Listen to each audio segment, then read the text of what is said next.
అయితే ముందే చెప్పాను నేను, ప్రతిదానికి ఒక దినమును దేవుడు నిర్ణయిస్తాడని.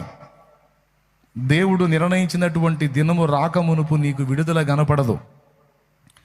విడుదల కనపడనప్పుడు నువ్వు సాతాను చేతిలో మోసపోయే అవకాశం ఉంది. సంవత్సరాలుగా నేను దేవుని కార్యం కొరకు ఎదురు చూస్తున్నాను, నా జీవితంలో ఇంకా దేవుడు తన బలమైన కార్యం జరిగించలేదు.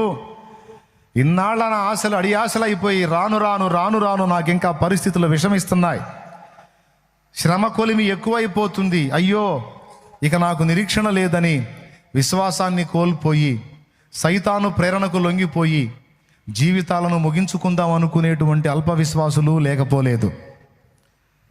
దేవుని యందు విశ్వాసం ఉంచి మందిరానికి వచ్చి రక్షణానుభవంలోనికి వచ్చి కూడా పరిస్థితులు మారనప్పుడు, విడుదల కనబడనప్పుడు విరక్తి చెంది సాతాను ప్రేరణకు లొంగి తమ ప్రాణములు తీసుకునేటువంటి బలహీనులు లేకపోలేదు.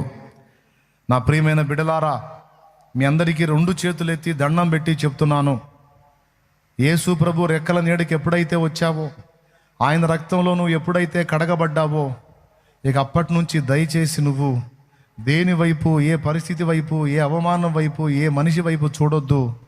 నువ్వు కంప్లీట్గా ఆయన వైపే చూడు.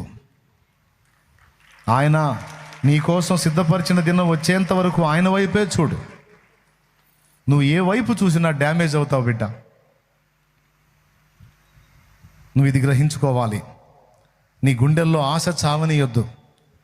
పరిస్థితులన్నీ చేయి దాటిపోయినట్టు నీకు కనబడని గాక. నీ చేయి దాటిపోయినాయి కానీ ఆయన చేయి దాటిపోలేదు కదా. ఆయన చేయి దాటిపోతాయా?